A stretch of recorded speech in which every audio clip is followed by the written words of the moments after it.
Hello, everybody, and thank you for tuning in to the Liberty Report. This is the day we do the program called Mythbusters. Co-host today is Chris Rossini, who is also the editor of the Ron Paul Liberty Report website.com. Chris, good to see you today.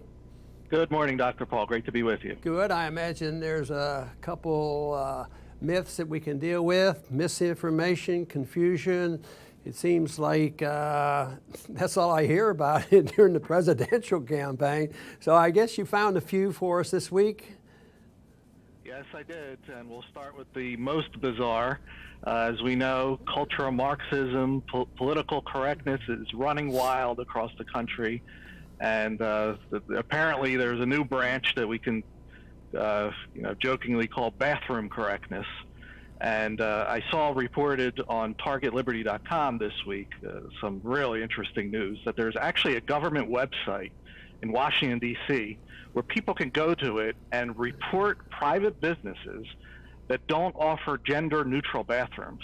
Now, Dr. Paul, is this an area that government has any business in, and are we moving to a time where private people are going to have to are going to be forced to allow a grown man to share a bathroom with a little girl? Well, it is if you have rejected the whole notion of common sense. If you throw common sense out the window and simple morality, then I guess you can come up with anything. No, it's absolutely ridiculous. And if you're a federal official, you should say, well, I wonder where this is in the Constitution. Oh, yeah, I'll read Article 1, Section 8 and see if it has something there about gender neutrality. And what does gender neutrality mean? You know, I spent a lot of time in medicine, and I happen to have studied and practiced gynecology. You know, I had trouble finding this gender neutrality. You know, there is a difference. You know, it's emotional and physical, and I had no trouble screening my patients, and nobody complained, and the patients were quite happy. So this whole thing is nonsense. But it boils down to where the myth is that property ownership is not a civil liberty, and this came out from the law that was passed in 1964, which has, bit me a bit, because even though I wasn't anywhere close to voting for that, I agreed with those who opposed it because they said it would undermine private property. And that's exactly what it did. It did some other good things, like getting rid of government-mandated discrimination and Jim Crow laws and these sorts of things. But then to say that, private property was not a protection. And so they sort of put the nail in the coffin of dividing up social, personal liberties with economic liberties, and that there was no such thing as private property. But when it comes to bathrooms, does anybody say to us, well, you have a bathroom in your house, and I'm out here and I need a bathroom, so I want to come in, and you have to oblige to have that person come in, and also gender neutrality was important, and the how this person presents themselves. No, nobody would think that would be possible, that nobody does it. But when it comes to a public ownership of anything else, there's no such thing as private property. It's publicly owned. It's dealt by the public, and somebody else will decide, what liberty means. And liberty to many people under these circumstances mean that they can do what they want. So they come along with these arbitrary problems and discrimination and say, we are going to discriminate against the large majority and say that certain men can go to the bathroom with little girls. It just makes no sense whatsoever. And it's so unnecessary too, because all they have to do is recognize the fact that private property is a civil liberty, and the ownership of the bathroom ought to be able to determine, just like he determines who uses the bathroom in his own house. But this is where liberals and do-gooders and socialists say, oh no, property is the property of the common good. But they want to define the common good and the common use and what the rules are. And that's why they reject the whole notion of libertarianism and freedom of choice. They really are rejecting freedom of choice. And they come down on the side of authoritarianism, and then all of a sudden there's a conflict. One person's authoritarian approach is different than the other person, and they reject this whole notion of freedom of choice and a solution to problems, in a voluntary manner. and it's been handled that way for many, many years. It's just recently, and I think this whole idea where social Marxism is a good term. It's the use of force to intimidate people to certain values that they don't endorse, and there will always be a difference. That's why the libertarian society is so advantageous. It allows people to do what they want on their own terms as long as they never use force. And under those conditions, you can have all kinds of bathrooms and do whatever you want on your private property, but you can't intimidate and make other people obey and follow the rules that you design and say, well, it's public and we're going to write the rules for the public. So this whole myth could be solved by just understanding that private property is a civil liberty, and people who own property can make their own decision with how it's to be used. Yes, and all those crazy rules, they get lumped into a mythical contract that's often referred to as a social contract, and we'll cover that one next. Now, there are many, many people that love living under the biggest government on the planet, and they often tell libertarians, you know what, if you don't like it, then you can just get out. We live under this social contract, it's called. But Dr. Paul, I don't remember signing any contract, and I would love to see anybody's signature on it. So please dispel this myth of this social contract.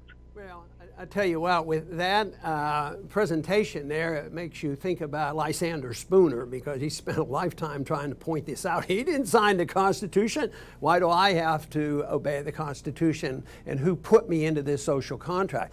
But you know, the social contract has never been the evil that it is seen today and the abuse of today, because this was a big issue for Socrates. But even back then, in those early days of trying to figure these things out, a lot of it was voluntary. The community came together, and if you decided that you wanted to belong to a city-state, you did it by joining and saying, I will follow these rules. So a little bit that you can see that as acceptable. And then if you decided you didn't want to follow these rules anymore, you left the community. And it's interesting to note that even John Locke had a sympathy for that, and the people who wrote the Constitution talked about the social contract and the consent of the people. And when the consent is libertarian, you know, it sounds good, it's very tolerant, but when the consent is by socialists and authoritarians, the consent comes down from the Bernie Sanders of the world with massive forced redistribution of wealth. So then all of a sudden it's a much bigger challenge. And but the social contract today is so abused, and the public good is defined by a few people. But I think it is interesting to think about Lysander Spooner, because he was an interesting person, because he strongly objected to the Constitution, and he was very, very libertarian, leaning toward anarchy. And then, but he despised. He was an abolitionist. He hated slavery. He identified with the South, during that time, and yet his biggest challenge was, the social contracts, who signed me up to be part of this system. And even though things weren't as bad back then as they are now, his suspicions were right. And even the Anti-Federalists at the time of our Constitution being written had these same concerns. Well, this consent business may get out of control, and we shouldn't allow this to happen. Maybe we'll write the Bill of Rights, and that will help contain it. But it really didn't work well. And so the social contract now is totally out of control. It sounds good. It's sort of, do it for humanitarian reasons. We want to do good for the people, free medicine, and that's the social contract. And you who are able to produce, you must produce and take care of these people. So that is what has to be challenged. But the only social contract that I think I would endorse is the voluntary contract, purely so, without any official government. And this could be the individual ought to be able to have a social contract with themselves. If he honestly earns his own property, he ought to be allowed to just mind his own business. But the social contract could even be a lot larger. You could have a small community and say, well, if you want to live into our condominium or whatnot, we're going to share certain things, and that could be a form of a social contract, but it would be just an ordinary contract. And you wouldn't have to be bogged down with the term of social contract, which means obedience to somebody's notion of how you have to sacrifice yourself for other people and why you have to endorse the tax code and the redistribution of wealth, which leads to, guess what? The people who are in the driver's seat, like the very wealthy, get to write all the rules and all the tax codes and get all the bailouts, promote all the wars. So the social contract today is a total disaster,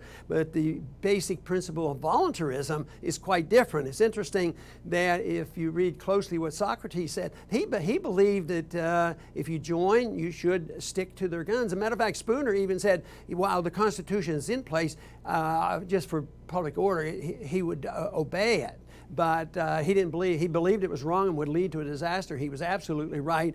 So the principle of social contract should be challenged, but it also means that we all should look into, study, and understand it, and have the alternative, what kind of a contract we should have. And I like the contract that brings people together where they commit and say they will not use aggression against any other individual. And believe me, that type of a social contract would work out pretty well. Today, the myth is the social contract that we're being used is totally abused and should be repealed. Yes. Next, Dr. Paul. Today is April 22nd, and it's a major religious holiday for those who worship the government. It is Earth Day, and that leads into our next topic. Apparently, many Americans go to work every day to have their earnings extricated from them and handed over to the UN, to a specific UN climate agency. And this is just one of the many, many, many boondoggles that Americans fund. And there's news that Republican Senator John Barrasso from Wyoming is threatening to cut this funding to this UN climate agency. Now, before getting all excited, we should look into the reason as to why he wants to cut it. And his reason is he wants to cut this funding to the climate agency because this agency recognizes the state of Palestine as a full member. Dr. Paul, where do you start with this one? Well, the myth is why even deal with United Nations and give it credibility? We should take the constitutional position, the practical position, and one of the idiocy of some of the social contracts that we have is say that we shouldn't be there, and that should be the issue, and the funding should be cut. So we would agree with them on that. But to use this as a tool to go ahead and reemphasize a foreign policy tip point, that will go after the Palestinians because we were asked about that in the presidential campaign. Are the Palestinians a people? Well, last I remember reading about it, I heard that Palestinians have been around for a few years. But no, are they a people? They're not to be considered a people. Now, the interesting thing is this has ramifications that are much more than people realize. Because, after 9/11, if anybody cared to read what the motivation might have been, other than the fact that they hated us because we were free and prosperous, and read, wonder what bin Laden had to say about 9/11. He said, well, there's 3 reasons why we're bitter. You went and put military troops on our holy land in Saudi Arabia, and we don't like that. For 10 years, you've been bombing an Arab Muslim country, Iraq, and killing a lot of innocent people to hundreds of thousands. We don't like that, and we think you unfairly punish the Palestinians. That was a major issue. But all of a sudden, though, we continue to do this, even when there's an opportunity to maybe say, we need to do less UN. They're not a peacekeeping force. They participate in warmongering more than peace, and therefore they say, this is a good time to make the point that we don't like Palestinians, and we won't even allow this thought that they may be considered in negotiations and discussion about their homeland and where many have lived. At the same time, their homeland is shrinking and shrinking. So the myth here is that the UN deserves any credibility and that they actually bring about good things. It's used, for certain things. The first use of the UN, as I recall, was getting us involved in the Korean War. Our Congress didn't declare war, but the UN declared war, and of course that led to a disaster, and it continues to be a problem for us. So this is something that we should continue to address and realize that we don't need these international organizations like the United Nations, and that they do a lot more harm than good. Finally, Dr. Paul, we're going to finish up. Your friend, James Grant, he pointed out the obvious this week in an article, and I was amazed to see that it was printed on the cover of Time magazine. And he basically pointed out that America is insolvent. And predictably, the left went ballistic. I mean, they couldn't contain themselves.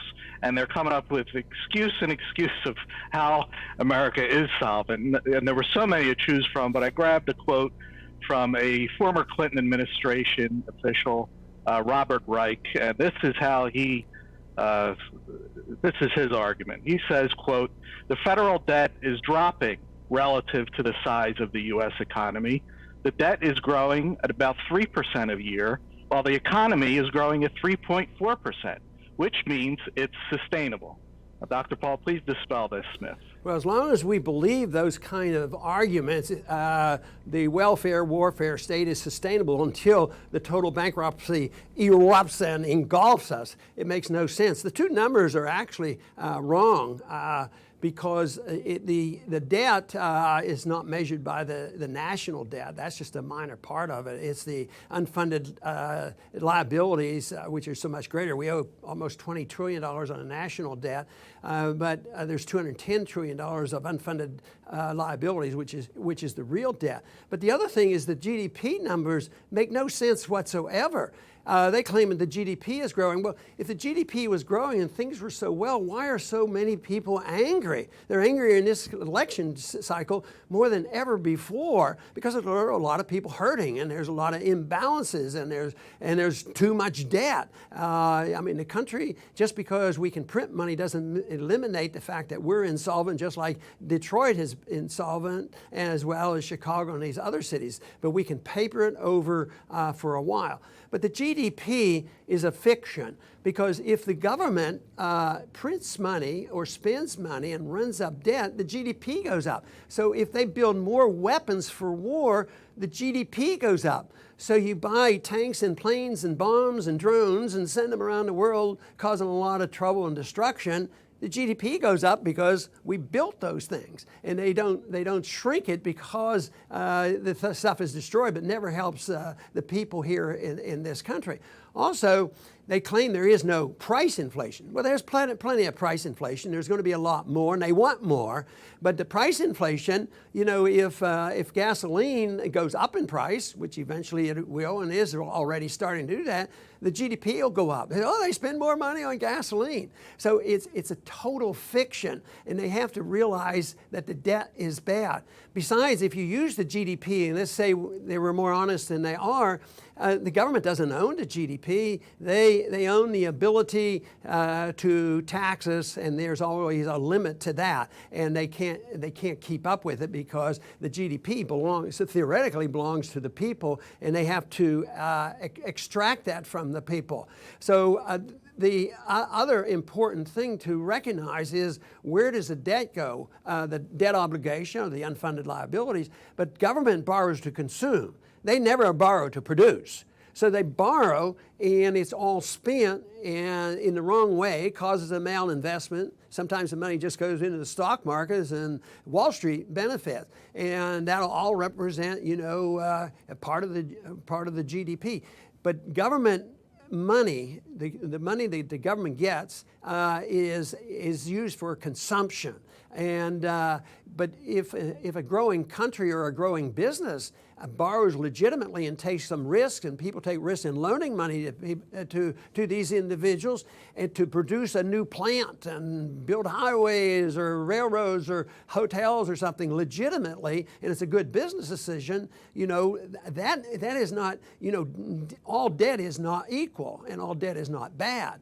But all government debt, I would say, is very unequal and very damaging to the people, because the burden always falls on the people, because all the debt gets liquidated. It gets eliminated, and that's what Jim was referring to, that we're insolvent. So the sooner we liquidate the debt, the better. But that is what won't happen, because even though that a lot of people might recognize this, that we needed the correction and liquidation of debt politically, it's not going to happen. You know, you can't cut food stamps. You certainly can't cut food stamps for the poor and for medical care. You can't cut food stamps for the wealthy. They run the show. You're not going to cut back on building airplanes, so that there won't be any cut. So how do you get rid of the debt? Are we going to work harder? No, the economy isn't working very well. They can't even keep up with what's going on right now. So the only way debt is liquidated under these conditions will be not by default. See, a city, Detroit, they can default and wipe some of the debt off the books.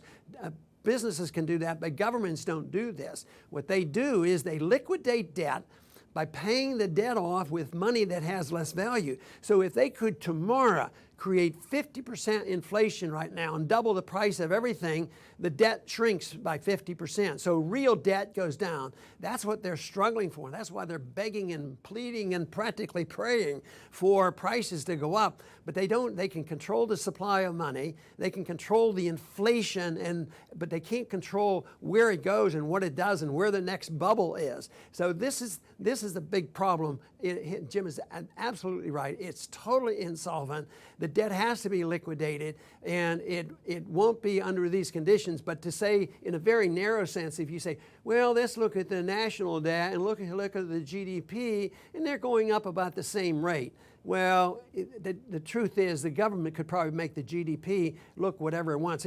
If they needed to double the GDP and make it look good, they just double the spending. So the government spending represents, 20, 30% of the GDP, which means it's all negative. Instead of it being a positive when the government spends, that's actually negative, because the government takes the wealth out of the community. The government spends it, wastes it, instead of allowing it in the community to build something very productive.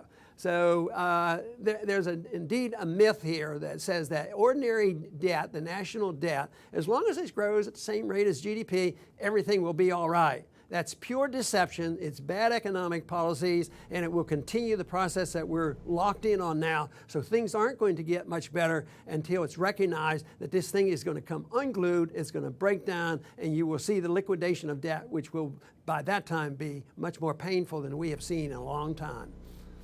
But Chris, I want to thank you once again for being with us today on Mythbusters. It's great to have you. Thank you again, Dr. Paul. Wonderful, and I want to thank the audience for viewing today, and I hope you come back soon to the Liberty Report.